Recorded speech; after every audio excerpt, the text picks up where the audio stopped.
Welcome back to very fresh new vlog. आज की video हमारे पास है टोयोटा इनोवा 2015 का मॉडल है। तो ये किनकी है? भैया का नाम है यश।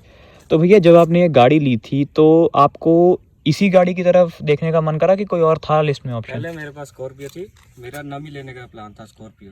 सलाह मैंने अपने दोस्तों के साथ डिस्कशन की, उन्होंने बताया कि मुझे इनोवा एक बार इनोवा चेक कर। इनोवा मैंने चेक की, मुझे कंफर्टेबल लगी। वैसे भी इसका सब चलाने में भी कोई दिक्कत नहीं है और कंफर्ट वगैरह भी ठीक, सब बढ़िया है। जी जी। मतलब कोई भी मैंने इतनी इससे मतलब ड्राइविंग की, कोई मुझे थकावट तो जब आपने स्कॉर्पियो को सोचा तो देखो स्कॉर्पियो तो आ गई आपकी एसयूवी के सेगमेंट में और ये आपकी आती है एमपीवी। तो आपका ऐसा कुछ दिमाग में था कि एसयूवी लेनी है फिर बड़ी गाड़ी लेनी है? मेरे यही था प्लान, बड़ी गाड़ी लेनी है। जी जी। तो इसका मतलब रोड पर भी ये ऐसे चलती है ना, मुलायम करके, मतलब चिपक के चलती है। चिपक के चलती है। और ये कौन सी ईयर का मॉडल है? 15 मॉडल है ये, डीजल का बेस वेरिएंट है। Base model. तो भाई ये आप देख सकते हैं टोयोटा इनोवा 2015 2.5G जो इसका बेस वेरिएंट आता है। इसमें डिफरेंस क्या है बाकियों से कि ये जो है पैसेंजर सीट वाला वेरिएंट है। अभी अंदर से भी दिखाता हूँ मैं आपको। तो BS4 नॉर्म्स के साथ आता है, ठीक है। एंड ये आपको कितने में पड़ी थी गाड़ी? 8.5 में पड़ी। 8.5 लाख में। हाँ, 2 साल पहले ली थी मैंने। और कितनी चली हुई थी? ये 1,10,000 चली गई थी। तो मतलब जैसे आपने ली तो आपको दिमाग में ये नहीं है कि 1,10,000 चली हुई है? नहीं, इसका टोयोटा का इंजन ही पहले तो 4-5 वही चीज जो टोयोटा की आपको मतलब थी दिमाग में कि रिलायबल है काफी हद तक गाड़ी। 4-5 लाख तो कोई इंजन इसका कुछ नहीं होता। और अभी ये जो गाड़ी है आपने कितनी चला दी है? अभी 1,40,000 के समथिंग है। तो आप देख सकते हैं 1,41,346 किलोमीटर गाड़ी चल गई है। अच्छा ये बताइए कि ये जो गाड़ी है आपने बोला रोड पे चिपक के चलती है, ऐसा वैसा है, कंफर्ट ठीक है, इसके ऊपर आपने आज तक सबसे लंबी ट्रिप कहाँ की मारी है? अभी जस्ट लगाई है मैंने वैष्णो देवी, ओके। जम्मू साइड और श्रीनगर। आप मतलब नॉर्थ इंडिया पूरा घूम के आए हो? वहाँ पर पूरा घूम के आया। तो टोटल कितना किलोमीटर था वो? टोटल हो गया 1200 किलोमीटर, 12-1300 के लगभग होगा। तो और कितने पैसेंजर से? आप अकेले थे क्या? 7 पैसेंजर थे कुल। तो देख सकते हो भाई कि ये प्रॉपर एक 7 सीटर गाड़ी है। 2 सीट आगे, 2 बीच में, 4 और पीछे 3 एडजस्ट होते। तो भरे हुए थे मतलब सारे और लगेज भी साथ में था? लगेज में साथ में था। लगेज तो मतलब डिग्गी में लगेज आ गया, ठीक है। ऊपर मतलब बैठने के लिए भी जी जी जी।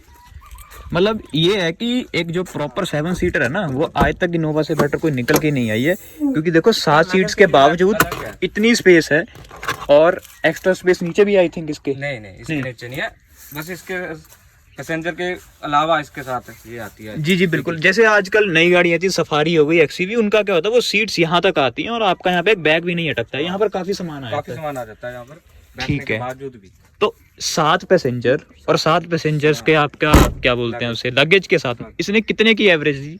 एवरेज इसकी 10-11। और ऐसा आप नॉर्थ इंडिया में जा रहे हो तो वहाँ पर मोड़ खेड़ बहुत आते हैं, बस वही ना। पावर ऐसे कम दे रही है गाड़ी? पावर नहीं कम, एकदम बढ़िया। ठीक है। तो अभी आपको मैं एक ओवरव्यू दे देता हूँ। इस गाड़ी में वाइपर जो बेसिक चीज़ें वो सब आती हैं। टोयोटा इनोवा की यहाँ पे बैजिंग दी गई है, 2.5G की बैजिंग है, भैया का नाम लिखा है, ठीक है। और ये जो क्रोम ट्रीटमेंट है आपका, ये आपने खुद करवाया है? नहीं, पहले से जैसे गाड़ी ली थी पहले से लगाया। और जो ये टायर मैं देख रहा हूँ ये योकोहामा के टायर्स है ना? टायर योकोहामा के मैंने डलवाए हैं ये।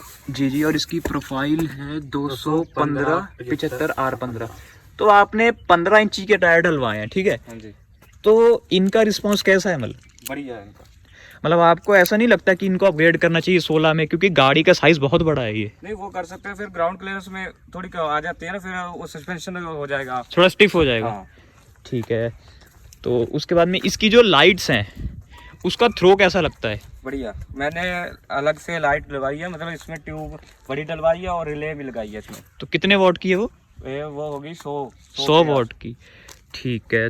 और मतलब आपको कभी इस गाड़ी ने ऐसा तो नहीं दिया कि आप कहीं जा रहे हो, टूर कहीं प्लान करो और ये बंद हो गई? नहीं, रिलायबल है? अभी तक कहीं नहीं हुआ ये, बढ़िया चली गई है सब। ठीक है। और ये जो अपना रेन वाइजर्स हैं आई थिंक ये भी आपको उसी वक्त मिले होंगे ना? हाँ, पहले से लगे हुए थे। ठीक है। तो अभी मैं आपको थोड़ा इंटीरियर में लेके जाता हूँ, बाकी तो मैंने आपको बाहर से दिखा दिया। और इसका 35 लीटर का देखो टैंक है, सॉरी 45 लीटर का टैंक है इसका। तो इसकी कितनी रेंज है? 400-500 किलोमीटर इतनी निकल जाती है। और एवरेज इसकी कॉमनली कितनी रहती है? 10 हाईवे पर 11-12 की दे देता है, नॉर्मल 10-11-10।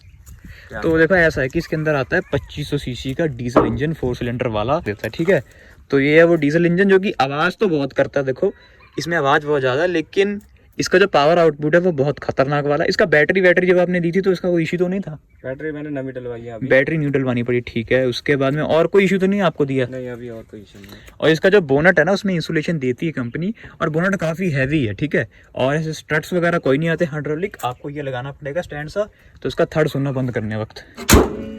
तो थर्ड तो है गाड़ी में। तो गाड़ी का आपको बिल्ड क्वालिटी का भी दिमाग में होगी, थोड़ी सेफ गाड़ी लेंगे तो आप आई थिंक इस चक्कर में भी आपने थोड़ा स्कॉर्पियो को रिग्रेट करा होगा, क्योंकि वो थोड़ी अनसेफ सी गाड़ी है। अनसेफ है। हाँ, लुक्स के मामले में उसको कोई कह नहीं सकता है कि थोड़ी अनसेफ है, लेकिन ये उससे मच बेटर बिल्ड क्वालिटी इसकी है। तो अभी इंटीरियर में चलते हैं और आपसे पूछते हैं। तो आओ भैया, तो ऐसा कुछ इसका इंटीरियर है, ठीक है। और ये सीट्स जो कवर हैं ये आपके आफ्टर मार्केट है? आफ्टर मार्केट है, क्योंकि कंपनी फिटेड तो आई थिंक ये नहीं होते हैं। नहीं कंपनी फिटेड नहीं है, मैं आफ्टर मार्केट है। ठीक है। उसके बाद में आपको इस गाड़ी के बीच में कोई सनरूफ वनरूफ वाला ऐसा कोई सीन नहीं मिलता है? नहीं। बिल्कुल प्रैक्टिकल, और टोयोटा की गाड़ी में आता भी नहीं है। कोई गाड़ी में नहीं आता। देखो, अगर इस गाड़ी में सनरूफ होता तो आपको अच्छा लगता? नहीं, तो उसकी बिल्ड क्वालिटी कम हो जाती है। हाँ, ये आपने बिल्कुल सही बात बोली। देखो, सनरूफ लगाओगे, गाड़ी के बीच में छेद करोगे तो ऑब्वियसली उसके ऊपर कुछ गिर गया, वो तो है कांच ना, टूट के तो अंदर ही आएगा, तो वो बिल्ड क्वालिटी थोड़ा कम करता है। ये बीच में आप देख सकते हैं कि ये आपका आ गया एक कैप्टन सीट्स वाला ये।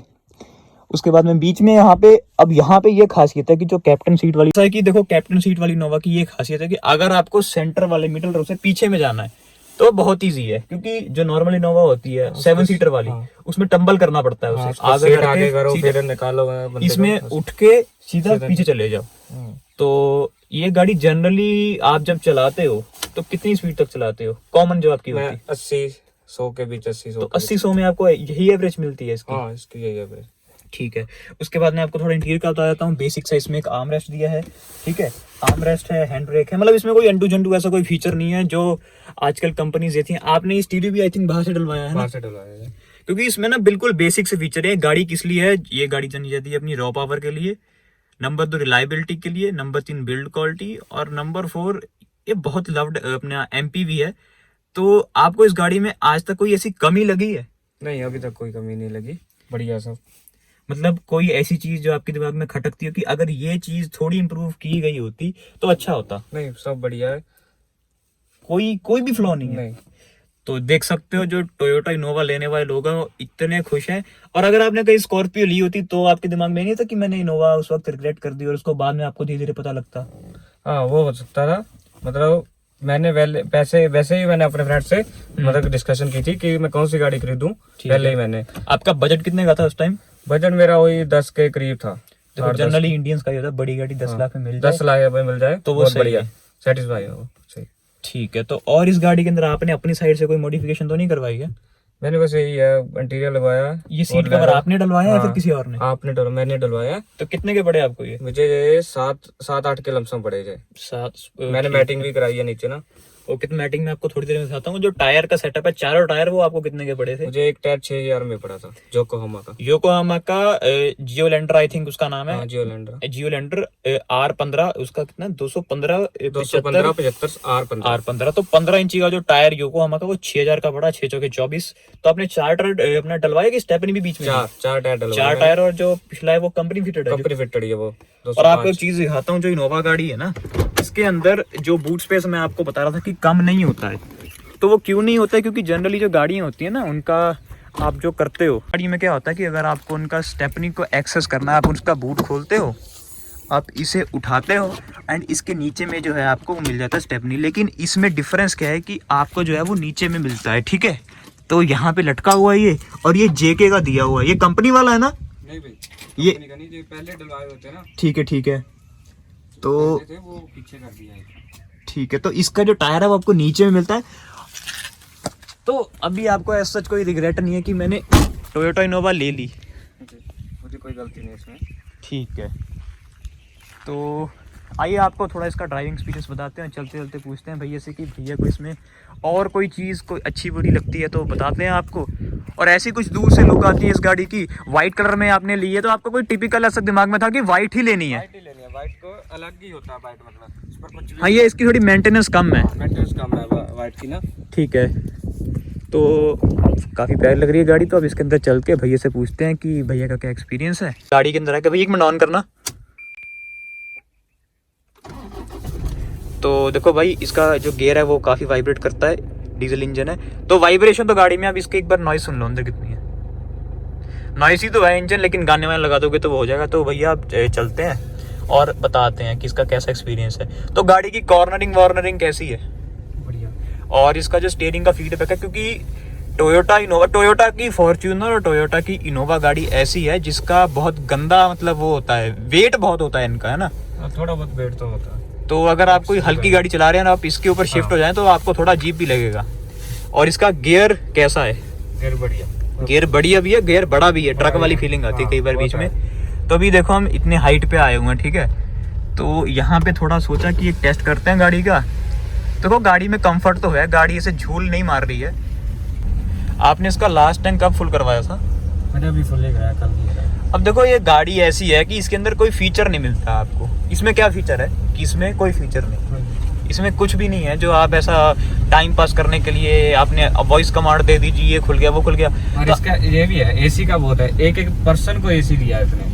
तो एक यहाँ पे एसी आपको मिलता है, उसके बाद में ऊपर में वेंट्स मिलते हैं और उसके बाद फिर पीछे में वेंट्स मिलते हैं। स्कॉर्पियो में यही था, स्कॉर्पियो में आगे ही एसी थे, बस पीछे वाले को तो वही है कि ड्राइवर और जो को पैसेंजर है, जो अपना कंडक्टर सीट पे बैठता है, उसी को अपना कंफर्ट मिल सकता है। लेकिन इसमें इस गाड़ी को बनाया गया कंफर्ट को ध्यान में रखते हुए और इंडियन रोड कंडीशन के हिसाब से। तो अभी जैसे हम चल रहे हैं और हल्की सी चढ़ाई आएगी, तो जो छोटी गाड़ी है वो तो यहाँ पे पहले दूसरे में चढ़ती है, लेकिन ये बहुत ईजिली, अब जैसे ये बम्प आया तो ये इतना फील नहीं होता है इसमें। तो आपको इसकी सस्पेंशन कैसी लगती है? बहुत सस्पेंशन बहुत बढ़िया है। और आपने जब स्कॉर्पियो लेने का सोचा तो आपने स्कॉर्पियो चला के देखी थी? स्कॉर्पियो मैंने पहले, मेरे पास स्कॉर्पियो थी, मैंने स्कॉर्पियो चलाई हुई थी मैंने। स्कॉर्पियो चलाते वक्त आप उसकी सस्पेंशन कैसी लगी? सस्पेंशन बहुत गंदी थी उसकी। गंदी थी? हाँ। तो देखो टोयोटा इनोवा ड्राइव करने के बाद, देखो मैं भी पर्सनली यही ड्राइव करता हूँ और मेरा भी सेम पर्सपेक्टिव है कि इसकी ऐसी सस्पेंशन किसी गाड़ी की नहीं है। ना ही ये बहुत स्मूथ है, वो जैसे ही मोड़ काटते थे तो एक साइड ही झुक जाती है। अच्छा अच्छा, हाँ उसका वही है ना, उसका सस्पेंशन भी ऐसे, उसका देखो एक डब्बा टाइप है वो, ठीक है। वो वैसे भी आगे से फ्रंट से भी सीधी है वो बिल्कुल, और ये थोड़ी स्लैंटेड है, ये देखो डैशबोर्ड थोड़ा। समझ गया मैं आपकी बात, वो ठीक है। तो उसका वो ये बॉडी रोल बहुत ज्यादा है, ऊपर से 0 स्टार रेटिंग है। हालांकि अब आपने ऑफ रोडिंग वो करनी है तो उसके लिए वो ठीक है गाड़ी, ये गाड़ी ऑफ रोडिंग करने के लिए नहीं बनी है। हालांकि इसकी ग्राउंड क्लियरेंस काफी अच्छी है, तो आपको कहीं ऐसा तो नहीं है कि गाड़ी अटक गई, नीचे से लग रही है गाड़ी, ऐसा कभी सीन तो नहीं है आपके साथ? थोड़ा ये गाड़ी की ठुआई भी है, थोड़ा मैंने बफर लगवाया है इसमें। ओके, हाँ, इसी करके कि मैं नीचे लगे ना, वो जो रबर्स आती है छोटी छोटी, जिससे इसकी हाइट बढ़ जाती है। आई थिंक 2 से 3 इंच बढ़ती होगी, आई थिंक ना, थोड़ा फर्क पड़ता है। ठीक है। तो अभी यही सब तभी है। और ये क्या लगवाया आपने बाहर में? जी वैसे ही मैंने शो के लिए लगवाया है, और इससे थोड़ा बहुत आई थिंक एस्टीमेट भी मिल जाता है कि बोनट कहाँ तक खत्म होता है। ठीक है भैया। और अभी ऐसे चढ़ाई पे चढ़ रही है तो देखो आराम से दूसरे में चढ़ रही है, और अगर हम पीछे से फ्लो में तो तीसरे में भी चढ़ जाती। आपको इसका एसी भी ठीक लगता है। स्टीयरिंग का आई थिंक जितने भी टोयोटा इनोवा चलाते हैं उनको at the and I think आदत पड़ ही जाती है इसकी, तो आपको ऐसा कोई फील नहीं होता है। हालांकि ये पावर स्टीयरिंग है लेकिन ये फिर भी बहुत हैवी होता है, ठीक है। नहीं इतना तो एक्चुअली गाड़ी में, बड़ी गाड़ी में इतना तो होगा। जी जी बिल्कुल। और 15 की गाड़ी है तो इसकी अभी कितनी एज बची है? 7 साल तो अभी चल गई गाड़ी, तो 8 साल और चल जाएगी। तो लाइफ देखो गाड़ी की बहुत है। और ये खाली कागजों की बात कर रहे हैं हम, तो कागजों में तो चलेगी लेकिन इसकी लाइफ उससे भी ज़्यादा होती है। तो ऐसी कुछ है ये टोयोटा इनोवा, तो काफ़ी अच्छी लुक आती है इसकी। तो देखो भाई चलने में तो इस गाड़ी का कोई मतलब वो कंपैरिजन ही नहीं है, बहुत मस्त गाड़ी है। तो यही था मेरा कुछ ओनरशिप एक्सपीरियंस इस गाड़ी का। तो यश भैया थैंक यू भाई। और अगर आपको ये रिव्यू अच्छा लगा हो तो आप बताना, और आपको मैं कमेंट सेक्शन में आपको मैं प्रेफर करता हूँ, अगर आपको कोई भी अपना सजेशन देना है, आपने किसी गाड़ी का रिव्यू देना है तो आप कमेंट सेक्शन में बताइए। और थैंक यू भैया वेरी मच। और भैया ने देखो अपना टाइम निकाला, भैया को ऊना के लिए जाना था, भैया स्पेशल मेरे पास आए और हमने 20-25 मिनट में इसको निपटा दिया। तो अगर ये वीडियो ने आपको हेल्प करा तो make sure you like comment and share this video. और मैं मिलता हूँ आपसे एक ऐसी बढ़िया सी वीडियो में, तब तक के लिए bye and see you soon, bye.